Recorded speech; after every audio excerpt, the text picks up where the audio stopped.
né? Todo mundo pode fazer jejum, o diabético pode fazer jejum. Desde a antiguidade, o jejum sempre foi feito.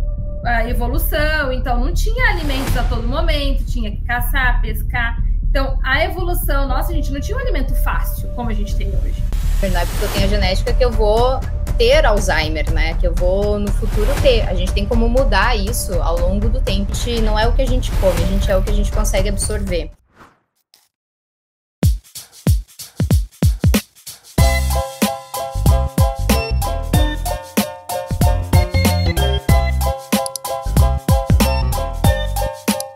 Bem-vindos ao Do Avesso Cast, o podcast onde a gente vira o senso comum de cabeça para baixo e te mostra o que realmente transforma a sua saúde. Aqui a gente vai conversar com você sobre coisas que talvez ninguém nunca comentou, mas que sim pode fazer toda a diferença na sua rotina e no seu dia a dia. Eu sou a doutora Maria Rita Porto, eu sou médica, eu trabalho na área da psiquiatria com medicina endocannabinoide. Eu sou a doutora Sara, sou médica e trabalho com envelhecimento e emagrecimento saudável.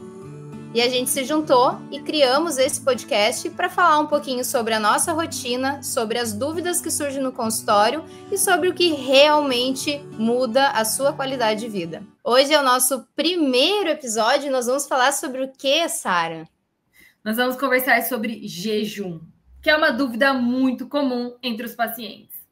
E também na internet. O jejum, eu acho que a maior dúvida, né, que a gente vem tendo é em função daquilo que tem que comer de 3 em 3 horas, senão a gente passa mal, né? Ai, meu Deus, minha glicose baixa. Acho que a gente vem de muito tempo se falando isso. Antigamente, eu já fui em nutricionistas que me indicaram dietas de comer de 3 em 3 horas. Então, depois veio a moda do jejum, né? Porque virou uma moda, teve uma época ali que muitos falavam, tem que fazer jejum, tem que se fazer jejum, mas ninguém entende muito bem o porquê. Então, acho que é importante a gente conversar hoje sobre ele para explicar se é mito ou verdade, que tem que comer de 3 em 3 horas, se o jejum ajuda ou não, se quem é diabético pode fazer jejum, que são as dúvidas que eu acho que tu tem com mais frequência aí no consultório. Sim, com certeza. Então, assim, realmente, né, todo mundo pode fazer jejum, o diabético pode fazer jejum, mas se bem orientado, claro, porque tudo depende da medicação. Então, o jejum em si, ele vai ajustar, né, a nossa insulina, que é o principal hormônio aí do diabetes, mas o principal hormônio da obesidade. Então, quem faz o jejum, né, esse jejum é o quê? Ficar um tempo, né, sem ingerir calorias. Então, ficaram longas horas aí sem ingerir calorias. E a gente sempre fala, vamos utilizar o jejum noturno, porque já usa o jejum fisiológico. E se a gente for falar em jejum mesmo, desde a antiguidade, o jejum sempre foi feito. Porque era para ter sido assim, né? A evolução, então não tinha alimentos a todo momento, tinha que caçar, pescar. Então, a evolução, nossa, a gente não tinha um alimento fácil, como a gente tem hoje. Então, o jejum é excelente para a nossa, né, memória, para a nossa saúde metabólica, para os nossos hormônios. E pensando em câncer, né? Autofagia de células. Inclusive eu já vi no Netflix, era uma série que fala, eu acho que é na Índia, que tem uns tratamentos com jejum para câncer. Aí a pessoa, o paciente, ele vai lá para esse lugar, é tipo um retiro, né? E eles entram em protocolos de jejum para autofagia do câncer e ficam 20 dias em jejum, 30 dias em jejum. Acho que é no Netflix que tem esse documentário. Deixa eu ver se eu acho aqui. Eu não sei se tu já viu esse documentário. Esse documentário eu não cheguei a ver, mas realmente existe esse jejum, né?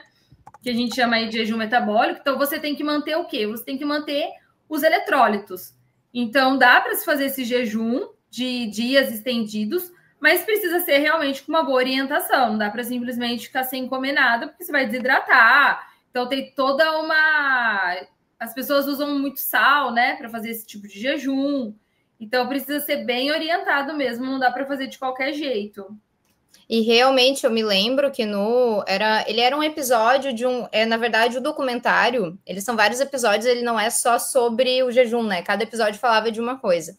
Eu não me lembro o nome aqui, não achei o nome, mas nesse do jejum, ele mostrava até que o câncer realmente diminuía o tumor, diminuía o tamanho depois de tanto tempo em jejum. né? E mostrava as pessoas que iam para esse lugar, e a gente do mundo inteiro para esse lugar. Daí no documentário mostra as pessoas que estavam lá e falando que elas estavam se sentindo super bem, assim, 20 dias sem ingerir comida ali e se sentindo bem, porque eu fico pensando, né?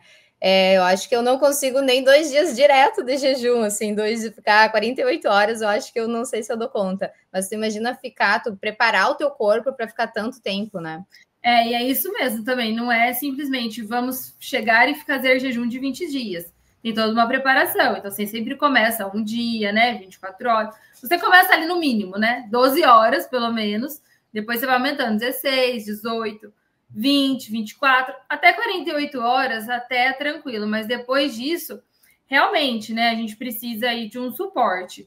Porque o que acontece? No jejum, as nossas células, as células cancerígenas principalmente, elas vão se alimentar de açúcar. E aí até no Alzheimer, né? A alimentação, açúcar. Então, o que é o açúcar? Não é o açúcar, mas tudo que se torna açúcar. Então, frutas, né? Carboidratos. Então, tudo isso vai virar açúcar e a gente vai utilizar ele como fonte de energia. Então, se a gente está ali no jejum, não tem as células cancerígenas, não tem do que se alimentar. Então, elas acabam sendo eliminadas pelo nosso corpo, né?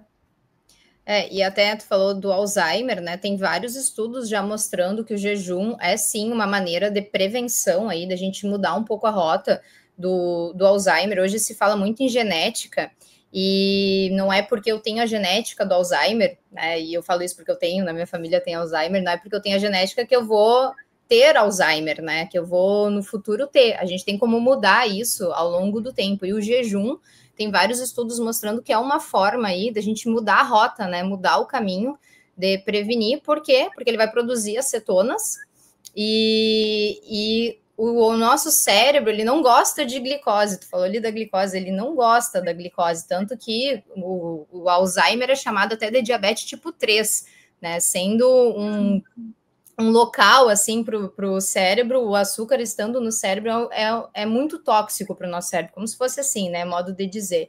Então, o jejum, ele consegue prevenir essa fonte de energia, né, virando a fonte de energia cetona. E isso é muito bacana para a gente mudar, ser uma das coisas que muda a rota. Claro que só o jejum não vai resolver, se tem uma predisposição genética, né, a gente tem outros meios aí de usar outras coisas no meio do caminho para virar a rota, mas já é algo que bem importante, né. E também é exatamente isso, porque só o jejum, aí o que as pessoas entendem? Então, vou fazer jejum uma semana e tá tudo bem. Não. A gente tem que manter sempre uma rotina. Então, o que acontece muito, né, que a gente vê na prática? As pessoas faz o jejum, e aí a hora que ela pode comer, ela come tudo errado. Então, ela joga um monte de caloria para dentro. E isso também não adianta nada, porque daí você perdeu a função do jejum. O jejum não é vou ficar sem comer. Não, tem toda uma fase, né? O pré-jejum, o pós-jejum. Então, assim, a gente tem que sempre lembrar que quanto mais carboidrato a gente comer, mais insulina. O jejum, a hora que ele vai começar a fazer o tempo para quebrar toda a insulina, você já está comendo de novo. Então, realmente é muito difícil, né? E como que é a melhor forma, assim, que tu indica para a gente quebrar o jejum? Por exemplo, eu tô no protocolo de jejum, eu gosto mais de cortar o café da manhã, depois tu explica aí as maneiras da gente fazer, mas digamos que eu não tomei café da manhã, né? Eu jantei a última vez 7 da noite, não tomei café da manhã e eu vou almoçar. Qual seria o almoço ideal para quebrar o meu jejum, para eu não perder os benefícios aí que eu tive do jejum? O ideal seria, primeiro de tudo, você consumir uma proteína. Então, ali, consome a proteína, dá um tempo aí de uns 20, 15 minutos aí, que é o tempo do seu corpo já ir metabolizando, porque a partir do momento que a gente coloca o alimento na nossa boca, já começa a liberar enzimas, né, digestivas.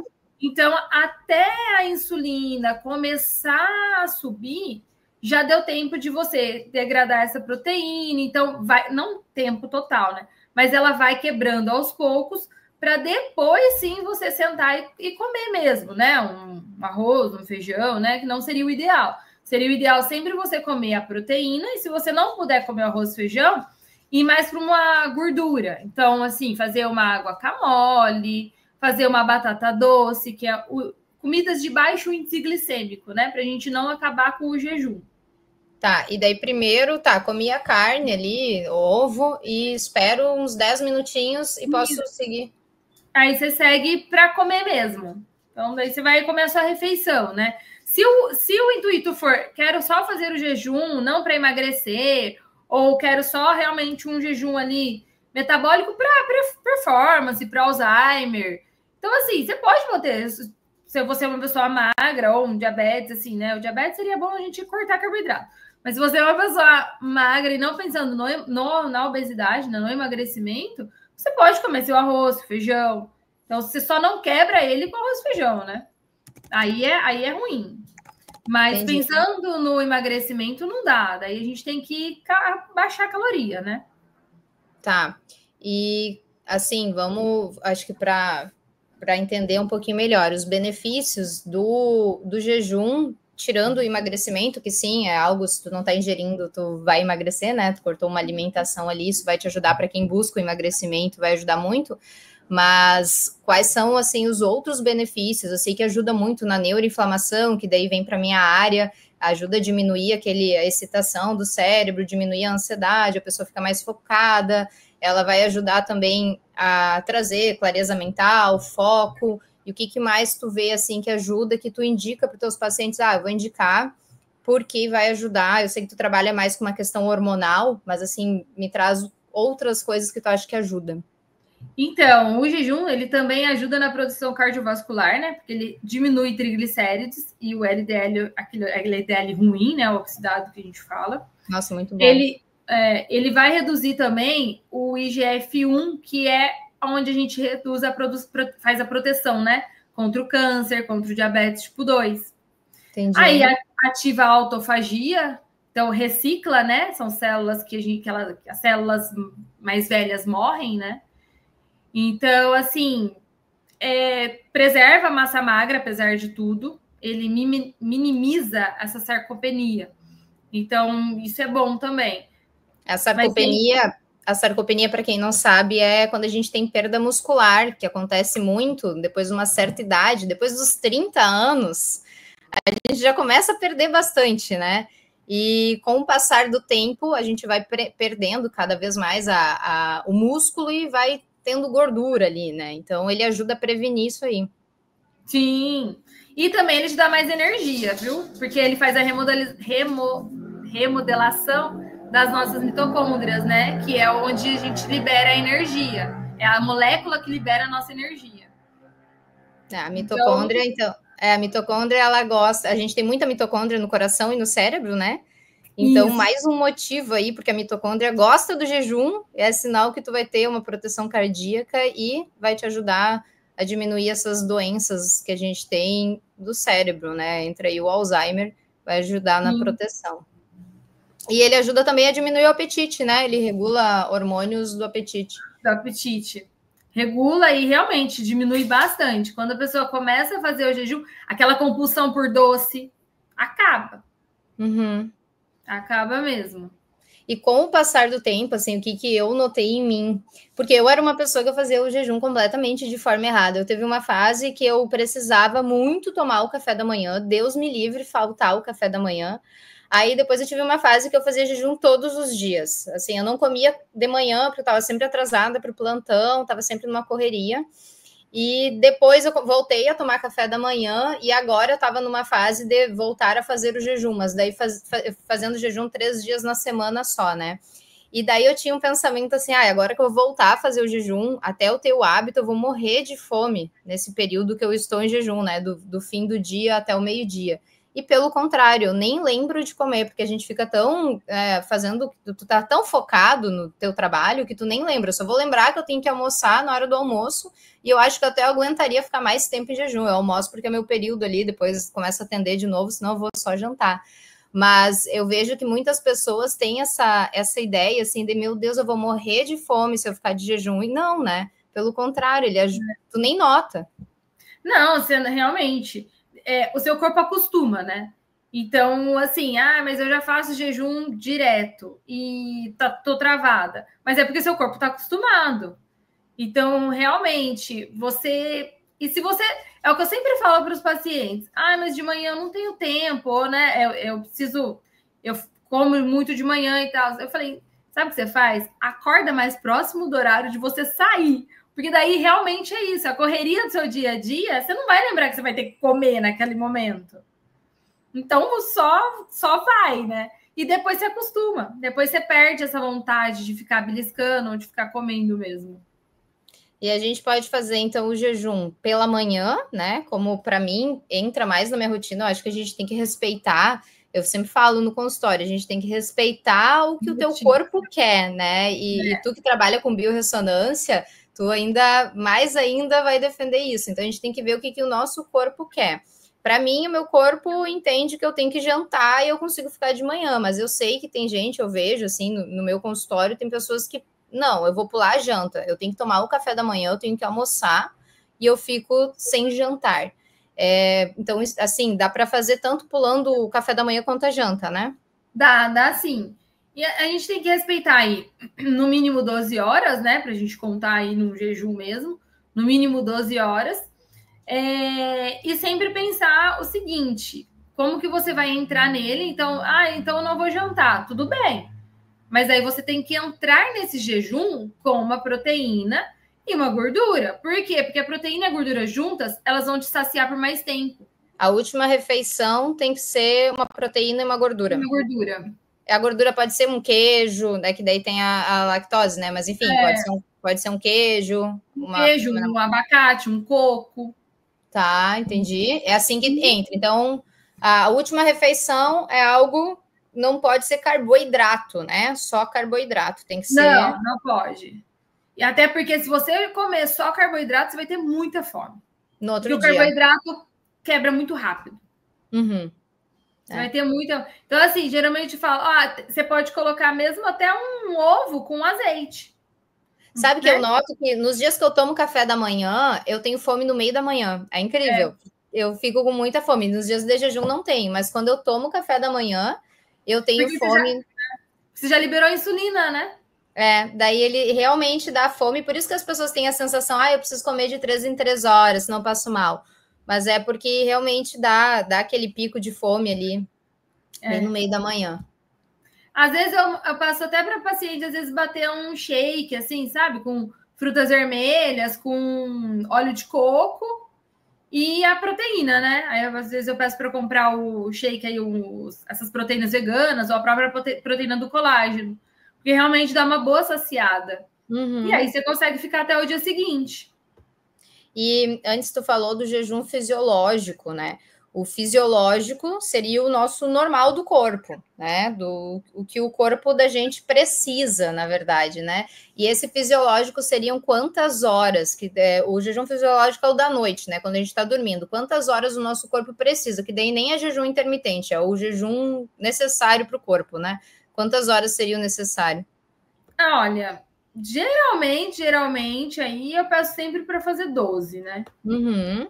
Eu também, eu faço em mim 12, assim, porque é o mínimo, né? É o mínimo, porque se a gente for pensar, como que era antigamente? 4 horas da tarde, 4 horas da manhã. Então, assim, não a partir das 18, a gente já tem o cortisol, todos os hormônios em baixa. Não é para a gente comer. Uhum. Então, assim, a partir dos 18 não é para comer. Às 6, que é geralmente ali 6, 7, né? Que o cortisol já está subindo, já é hora de você acordar. Então, 12 horas é o fisiológico. Para não interferir na questão hormonal, né? Exatamente. Senão, interferindo no nosso cortisol, na questão hormonal, a gente vai ter ganho de peso, a gente não vai conseguir dormir bem, pode dar neuroinflamação, inflamação. Então, quanto menos jejum fisiológico, mais o nosso corpo vai sentir com questão hormonal, né? E mais vai desequilibrar sono, parte mental, parte da ansiedade, do humor. E tudo isso, o fisiológico, fazer o básico já ajuda a regular, né? Equilibrar. E sabe o que é interessante também? Sabe aqueles pacientes que falam, mas eu tenho hipoglicemia. Uhum. Mas eu não consigo porque eu tenho hipoglicemia. Tá, daí o paciente tem hipoglicemia, ele vai lá e come o quê? Uma bala. E aí ele vai continuar liberando insulina. A hipoglicemia, por quê? Porque ele libera insulina muito rápido. Então, e esses pacientes aí que têm hipoglicemia, mesmo pacientes magros, tá? não estou falando nada de obeso, nada. É pacientes com hipoglicemia mesmo, nem diabético, porque qualquer um pode ter mesmo. Então, esses pacientes, eles, no futuro, é predisposição para diabetes. Entendi. Por quê? Porque você está liberando insulina muito rápido. É o metabolismo da pessoa, né? Então, para esses pacientes é fundamental o jejum e não comer carboidrato em jejum, em hipótese alguma. E nem sozinho, porque aí a insulina libera muito rápido. E o que eu vejo, assim, poucos colegas pedem curva de insulina e curva glicêmica. Na minha prática clínica é rotina, eu peço sempre, porque muitas vezes o que eu vejo, assim, a gente pede lá uma hemoglobina glicada, que é um exame que nos dá o diagnóstico do diabetes, e ele ainda não está alterado, mas quando tu pede a curva, já mostra ali que está com uma alteração na insulina, né? Ou que a glicose está alterando a tua insulina. E na tua prática clínica, tu perde bastante esse exame e tu nota também que às vezes o pessoal não pede esse exame e fala, não, tá tudo bem, e não entende por que tá sempre cansado, sempre com fome, dormindo mal, que tem tudo, tá relacionado à glicose, né? Tá relacionado a esse exame também. Tu nota isso e tu pede bastante ele? Eu peço. É que, assim, geralmente depende muito do paciente. É um exame que é muito bom. Só que o problema é que é um exame que você tem que ficar ali 2 horas no laboratório, né? Então é um exame bem chato. Mas, assim, insulina de jejum, glicemia de jejum e hemoglobina glicada é para todo mundo. O que a gente recebe muito é só hemoglobina glicada e glicemia. Ah, você não tem diabetes, então tá tudo bem. Daí você tá com aquele pescoço todo roxo, todo preto, né? De resistência à insulina, você tá acima do peso e não. Mas eu não tenho diabetes. Daí, a hora que você pede o exame da insulina, às vezes também a insulina. Aí, nesses pacientes, é legal você pedir a curva. Por quê? Porque nem sempre a primeira insulina vai estar alta, mas depois que come, a insulina dispara. E às vezes nem sabe, né? E não é diabetes ainda, e às vezes só ajustar isso daí já vai melhorar muito, questão de cansaço, de foco, até o sono, melhora tudo, disposição. Então, às vezes só um ajustezinho ali já ajuda um monte, né? Sim, com certeza. Bom, então deixa eu te perguntar agora, como que foi que o jejum entrou na tua vida como médica? Porque na faculdade a gente sabe que a gente não aprende sobre jejum, não é algo muito comum. Na época que eu me formei, não era, pelo menos, muito comum. Eu fui entender um pouquinho de jejum depois, quando veio outros médicos falando sobre isso, médicos que hoje são famosos aí no Instagram, que cresceram muito falando do jejum, né? E como que ele entrou na tua vida? Ele faz parte da tua rotina? Como que tu foi para essa área da medicina, em que não é a medicina tradicional, que é a mesma área que eu me encontrei também? E depois eu vou contar um pouquinho da minha forma, como me encontrei, mas me diz assim, como tu se encontrou, como tu saiu da parte tradicional e buscou esse outro tipo de medicina? Realmente, né? Nós não temos isso na faculdade. Eu tive, assim, 6 meses de nutrição na faculdade e olhe lá. Uma aula aí, 1 hora por semana. Então, não é nada. Até que hoje eu vi um post do Mark Hyman, aquele americano, aquele médico americano, que tem uma faculdade, né, nos Estados Unidos que agora é obrigatório a grade de nutrição na faculdade. Por quê? Porque hoje a gente sabe que dieta é tudo, né? Para prevenção de doença, né? A dieta é tudo. E aí, né, o que acontece? Eu tive um problema aí, não exatamente com o jejum, mas eu tive um problema aí com glúten, né? E então, quando eu tinha aí 16 anos, eu tive que parar de comer, porque eu tive uma gastrite e causada, né, induzida por glúten. E aí, desde então, né, na época nem se falava nada, era super difícil de achar até, né, alimentos, tudo. E aí, quando eu formei, a minha mãe tem artrite reumatoide, então ela tomava essas medicações, né, os imunossupressores aí, né, e aí que eu formei, eu fui atrás, porque como eu já sabia do glúten, aí você começa, né? Existe ortomolecular, então eu comecei a ir para essa área, para saber mesmo, pesquisar o que dava para ajudar. E aí, na ortomolecular, né, foi onde eu aprendi mesmo sobre o jejum, sobre como fazer. Isso lá em 2016, né? E aí, depois eu só continuei estudando, fiz pós-endócrino. Então, tudo nessa área mais para metabolismo e nutrição, né? Que a gente sabe que hoje a prevenção, teoricamente, seria o melhor aí para a gente pensar no futuro, na genética. Então, a gente sabe que hoje genética não é sentença, né? Então, a epigenética hoje que manda. Então, assim, a medicina evoluiu muito, né, nos últimos anos, vem evoluindo, né?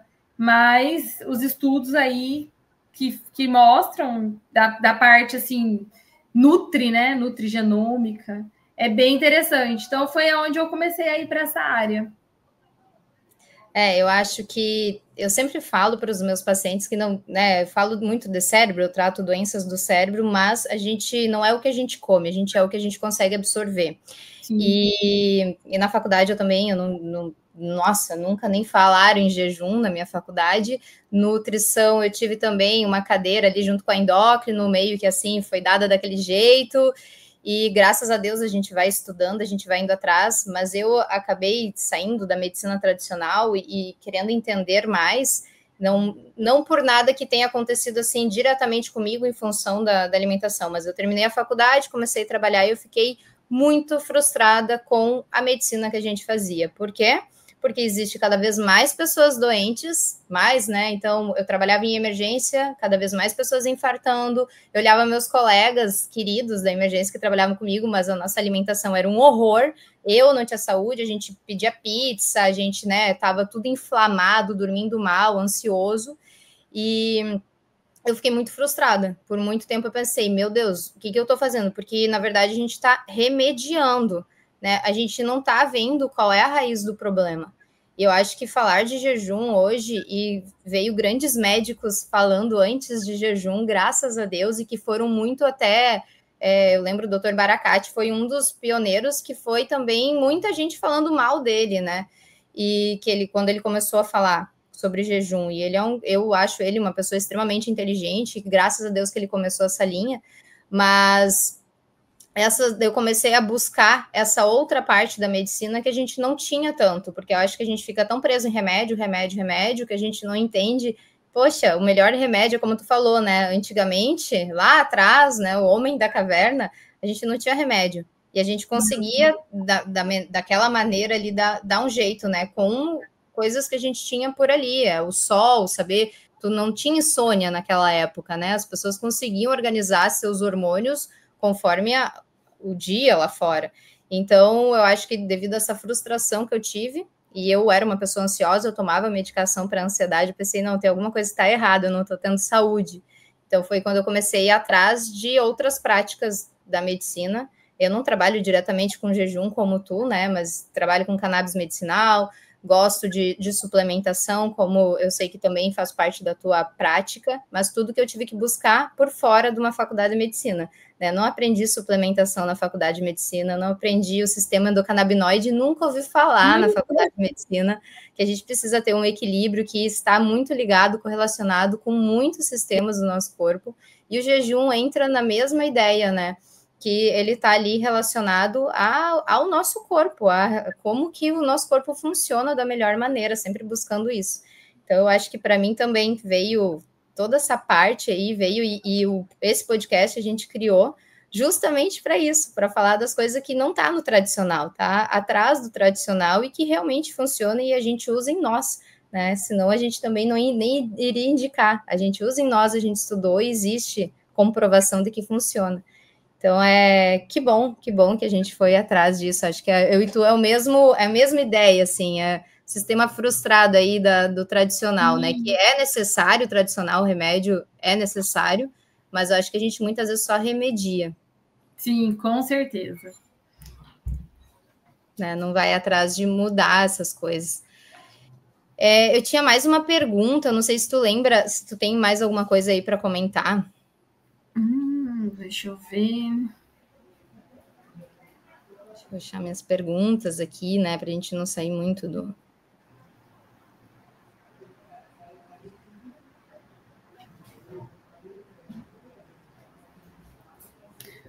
Acho que foi comentado.